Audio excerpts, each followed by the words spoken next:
Welcome to ABC campus. आज हम आई cap की स्प्रिंग 2024 की अटेम्प्ट से FR2 का एक MCQ डिस्कस कर रहे हैं। क्वेश्चन है कि the CFO of the company has asked you to submit the quarterly report to the bank for the compliance with loan covenant. के लोन एग्रीमेंट है उसके साथ कंप्लायंस करनी है। He is also instructed you to recognize revenue in orders yet not yet delivered for increasing profit. जबकि ये IFRS 15 के मुताबिक इनअप्रोप्रिएट है। जब अभी तक हमने डिलीवर नहीं किया, कंट्रोल ट्रांसफर नहीं हुआ, तो रेवेन्यू रिकॉर्ड नहीं होना चाहिए। To comply with bank loan covenants. CFO explained that non-compliance of loan covenants will create financial difficulties for the company, which may result in the layoff of certain employees, including yourself. एक किस्म का intimidation threat है कि अगर आप इस तरीके की रिपोर्ट नहीं बनाओगे तो फिर आपकी जॉब जा सकती है। However, the compliance of loan covenant will ensure that employees will receive a higher salary increment. तो ये एक सेल्फ इंटरेस्ट थ्रेट भी क्रिएट कर रहा है। अब क्वेश्चन में ये पूछा है कि which of the following potential threat is not involve in the above situation.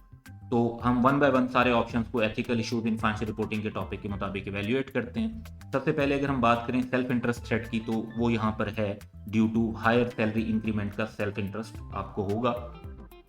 जहाँ तक बात है सेल्फ रिव्यू थ्रेट की, तो वो यहाँ पे एग्जिस्ट नहीं करता, क्योंकि सेल्फ रिव्यू थ्रेट तब एग्जिस्ट करता है जब हम अपनी कोई प्रीवियस जजमेंट, डिसीजन या प्रीवियस किए हुए काम को अब करंटली इवेल्युएट कर रहे हो, तो वो यहाँ पे चीज़ एग्जिस्ट नहीं करती। यही हमारा ऑप्शन होगा।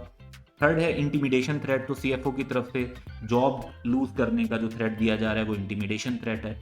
और फिर आप अपनी ऑर्गेनाइजेशन को बैंक के आगे जिस वे में प्रेजेंट कर रहे होंगे, आप इनअप्रोप्रिएटली अपनी एम्प्लॉइंग ऑर्गेनाइजेशन का, बिजनेस का इंटरेस्ट प्रोटेक्ट करने के लिए ऑब्जेक्टिविटी को कंप्रोमाइज कर रहे हैं, तो इससे एडवोकेसी थ्रेट भी अराइज हो रहा है। तो जो थ्रेट अराइज नहीं हो रहा इस सिचुएशन में वो है सेल्फ रिव्यू थ्रेट। हमें ऑप्शन बी सिलेक्ट करना चाहिए।